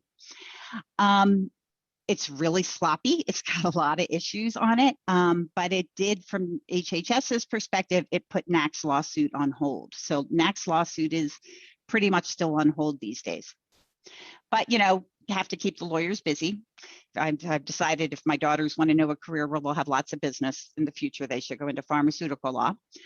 So in December, HHS issued a really scathing legal opinion saying that these manufacturers who just took it upon themselves not to ship 340B price drugs to contract pharmacies were totally breaking the law. And, you know, government lawyers are not known for their senses of humor, but this document actually said in it, it doesn't matter where the drugs are shipped. They have to send them to, they have to ship them at the 340B price. We don't care if it's near Earth orbit or the surface of the moon. That actually made it in the HHS decision. So we thought, great, things are going to move. This was late December. It was under Trump. We knew Biden would support us. Things were going to move really fast, right? Good thing none of us held our breath. In the meantime, the lawyers for the drug companies went out and filed a whole bunch of suits against the ADR process, against the legal opinion from HHS, against the root issue claiming contract pharmacies were illegal. God knows when the lawyers, all the legal stuff is going to be worked out. But this is where we were as of this morning.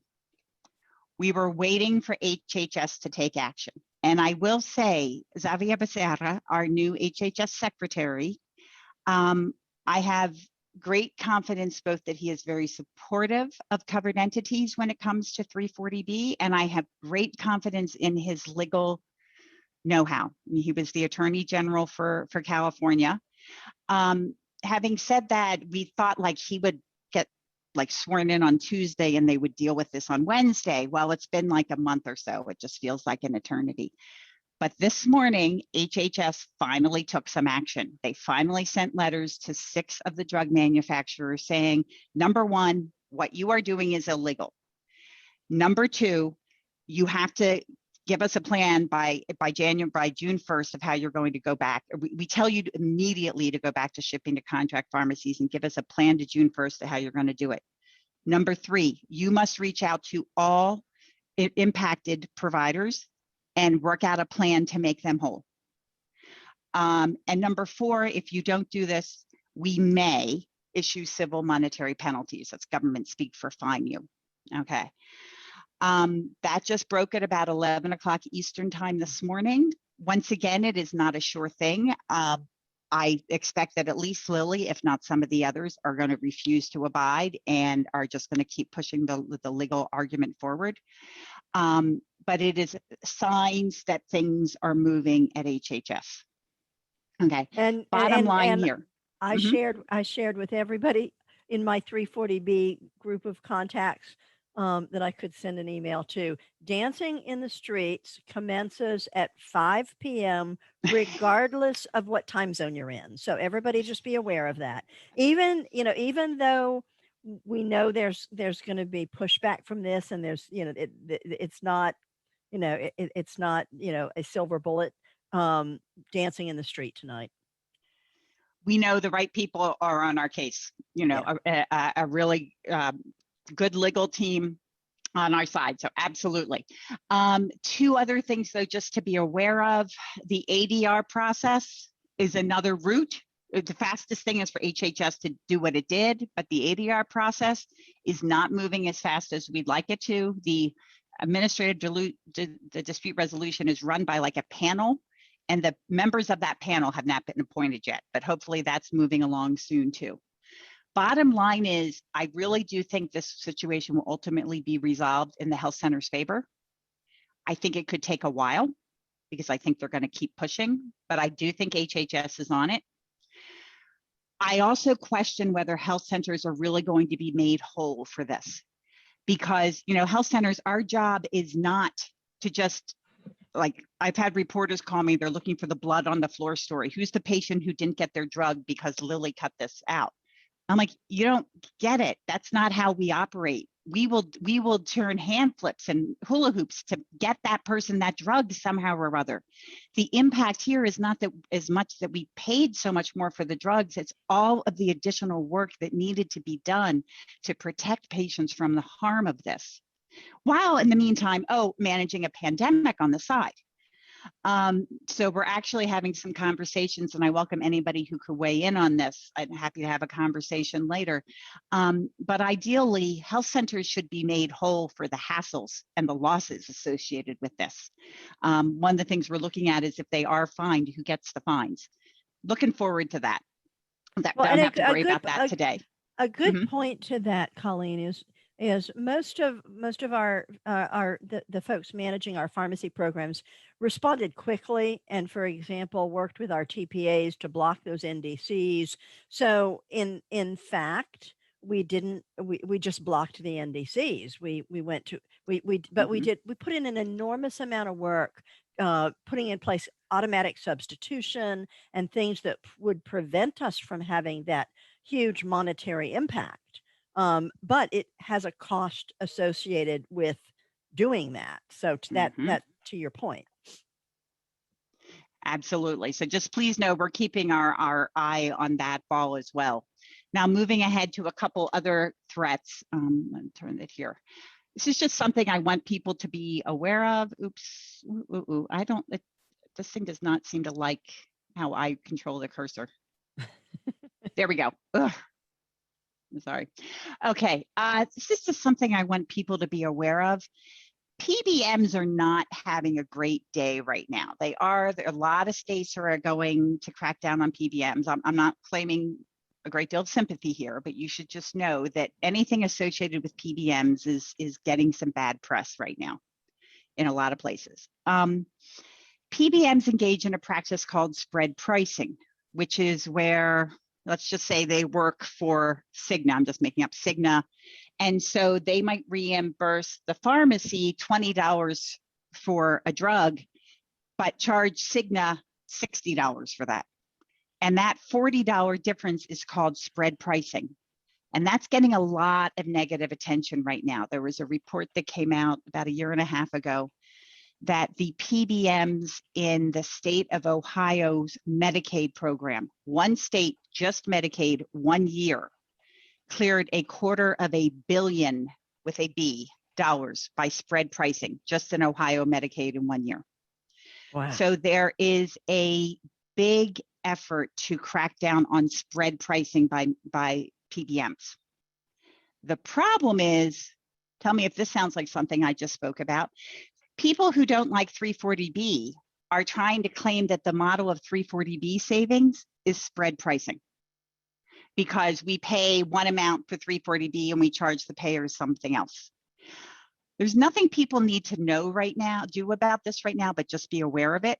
But when people raise this point to me, I'm like, well, 340B savings was established by Congress in statute to benefit medically underserved patients.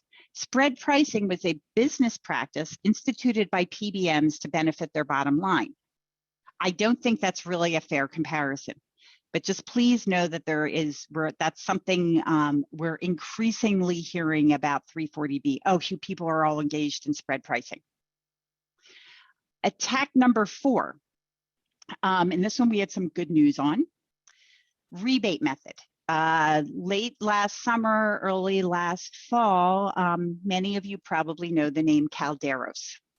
Calderos is run by a former health center pharmacist, actually, and their bread and butter has been hunting around to try to find duplicate discounts under statutory restrictions, so duplicate discounts under Medicaid, which are prohibited by statute. Well, last year they raised $28 million in private equity to create a new system where they said, you know what, we're just going to make everybody's lives easier. Instead of the 340B discount and you get the price up front, we're going to work with certain manufacturers, and for them, you'll just get a rebate. And we all know how well rebate systems work, right? You have to get one on your TV or something. So, okay, health center, you'll just pay the full price for the drug up front. You'll wait till you dispense it. You'll wait till it's adjudicated. Then you'll send us, Calderos, a claim. And then we'll take all of that data and eventually we'll send you a rebate check. Needless to say, this is not something that is good for health centers.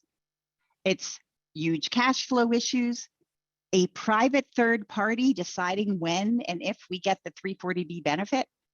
And also that data that we're giving them, it's precisely the data that's needed for pickpocketing. This was supposed to go live last September. It has not yet. HRSA has not put anything definite out about it. Hopefully it has gone away. But to date, the way we have fought back on this is by asserting the fact, all right, you look at it, it is the 340B drug discount program, or if you read the statute, it refers to discounts. They don't have the right to redo the program, just because they want to. I know some manufacturers have gotten away with it, but we keep asserting, no, we do not play ball with this. So far, it has been working. But please know it's still on our radar screen of things to keep an eye on. Finally, last threat, Trump's insulin executive order regulation. This was just an interesting story, shall we say. Fortunately, when the Bidens came in, they recognized right away that this regulation would not do what President Trump said it was going to do, and instead it would do a lot of harm. President Trump, you may recall, said that health centers were charging their poorest patient massive full prices. Needless to say, there was some education lacking there behind that statement. But just to set the record straight, this regulation, had it been implemented, would do nothing to help the 90% of health centers who are not health center patients, or excuse me, of diabetics who are not health center patients. It would have zero impact on them. For the 10% of diabetics who are health center patients, well, if they're below 200% of poverty, we already make sure their drugs are affordable. So it doesn't do anything around drug pricing, which is controlled by the manufacturers, but it adds a whole lot of hassle and extra work and burden for health centers.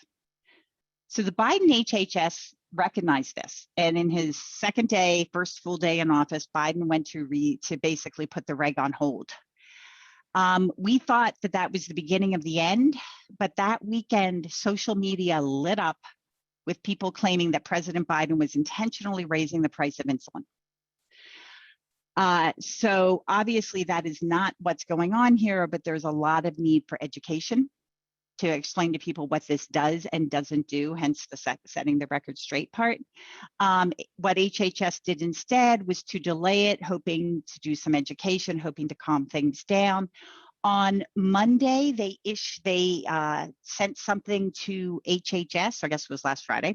They sent something, to OMB, to the White House Budget Office, proposing to rescind the reg. I actually have a call scheduled on Thursday to talk to OMB just to tell them how much we appreciate and support rescinding the reg. That might not even happen because this proposal to rescind the reg, which would be a reg in and of itself, could hit the streets as soon as this afternoon or tomorrow. Okay.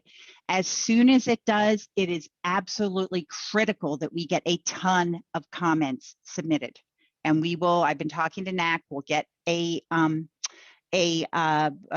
template out for people to use, but we have got to be sure that we drown out people who are confused and making the case that implementing this or not implementing this reg would raise the price of insulin. So please be on alert. That could be coming any day. Okay, so just for a summary, responding to the threats. Sometimes we advocate, like with comments. Sometimes we adapt. And sometimes we assert. Oh, I know what I skipped over. There are slides in here I didn't go through, but people can look at later, which suggestions on very pharmaceutical technical stuff on how to deal with, the Eli Lilly drugs that aren't there, the Novo Nordisk drugs that are, so not Novo Nordisk, AstraZeneca drugs, et cetera. So if you're still trying to figure out how to switch NDC numbers or whatever, that's all in these slides. So at any rate, here is a summary of the what we do about these threats. Pickpocketing, we keep advocating state and federal legislation. The data demands, we keep pushing back that we do not have to give them this data and they don't have the right to be demanding it. When it comes to non-shipment to the contract pharmacies, that's where to some degree we adapt to do what we need to do to make sure that our patients keep getting what they need. And with the insulin EpiPen reg, we need to be ready to advocate. Okay, we need to be ready to get those comments in as soon as it's available. Actually, here, I know where what my slides are. I just don't remember where I put them all. Here, you can come back to later. These are all the slides that explain how to adapt to the manufacturer issues. So finally, one last slide, and then we'll have a little time for discussion. There are a few opportunities, even though it feels like everything's going crazy. If you don't have your own pharmacy right now, if you're still entirely contract pharmacy, this might be a really good time to think about opening up your own pharmacy. Those H8F funds can be used to open and to staff a CHC-owned pharmacy. And as Sue said, it doesn't have to be physically on one of your sites. If you are considering this, there's a ton of resources out there. Sue, Tim, and I, and a couple other people did a whole webinar on this. There's checklists. Let me know if you want information, if you're thinking about proposing opening it, using your H8F funds to open your in-house pharmacy. Number 2, advancing an anti-pickpocketing bill.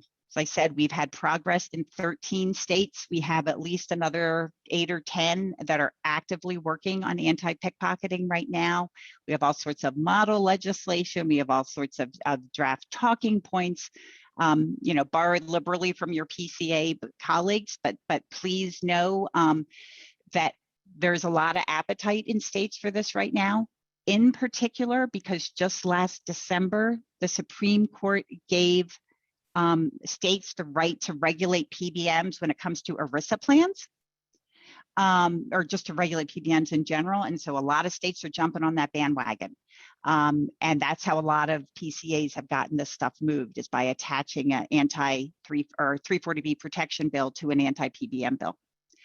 Finally, I know you guys already have a CHC pharmacy network. A lot of states now, places are meeting monthly. Any of us on this call are happy to join your calls once, occasionally if there's questions that we can help answer, or just updates or whatever. So with that, how are we doing on questions, Sue? Can't hear you. I was about to say, I haven't seen anything new come in. Okay. No, I did want to just comment about the movement around using H8F funds for opening a pharmacy. A couple of people had gotten the impression that through some of the HRSA webinars that was not going to work, because they said you can't use your 8HF funds for something that's not in scope. And so I think it's important to recognize that pharmacy's in scope, it's just where you provide it. Now, if you were going to open a new site, totally new site that's pharmacy only, yes, you would have to do a change in scope to get that in there. So you couldn't use H8F funds to support it until it was in scope. But most people, when you're looking at starting an entity-owned pharmacy, you're probably not going to start out with opening a big standalone operation. And so the staffing costs, those costs that you're going to need to absorb until you break even, are something that could be allocated to H8F, is the way I understood it from HRSA. Mm-hmm. And we have that in writing if anyone needs it. Yeah. Okay. Thanks. And Colleen, if you'll go ahead and stop sharing, I'll bring up a few closing slides, and people feel free to send in your questions. But before we lose people, we're going to launch a quick poll. It's really simple. To what degree were you satisfied with this workshop? So please complete that. The data is really helpful to us, and it's a requirement for our HRSA reporting. So thank you for providing that feedback. I don't see any other questions coming in. I'm just going to bring up a few closing slides. Can everyone see the full screen of this slide that's showing Q&A and discussion? Okay. Thank you again to our sponsor for this session, Trumpet. I will try to play their video again because I know it wasn't showing up at the very beginning. And thank you to all of our speakers. I thought that was a phenomenal workshop, and you all brought really diverse perspectives, and there was a lot of engagement from the audience. So I think everybody really enjoyed it. And I also wanted to mention that we are having a in-house pharmacy implementation webinar on May 26th. So I will we'll send out that link via email in case any of you are interested in that. It's kind of a follow-up to a webinar that I think NAC hosted several weeks ago around considering starting one. And this is kind of a part 2. If you've decided you're going to start one, here's how you can do that successfully. So I just wanted to mention that. And Colleen, Matt, Sue, anything else before we close out and I play that trumpet video? Oh, thank you. Thank you very much. All right, thank you all so much. Thank you, everyone. Pleasure. That video. And tomorrow's agenda, COVID-19 panel 11 to 11:55, 12:05 to 1 is 12:05 to 1 state legislative wrap up and the federal health center movement. Okay, bear with me while I bring this up.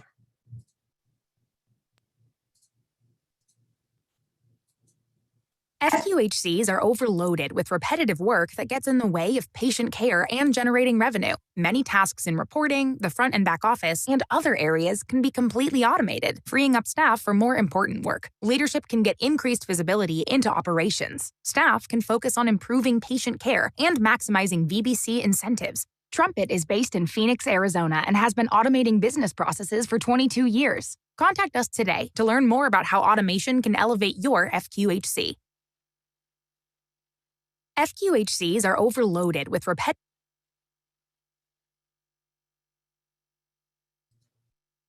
Okay, thanks again, everyone. I hope you have a great rest of your day, and we look forward to seeing you tomorrow morning for our COVID-19 panel.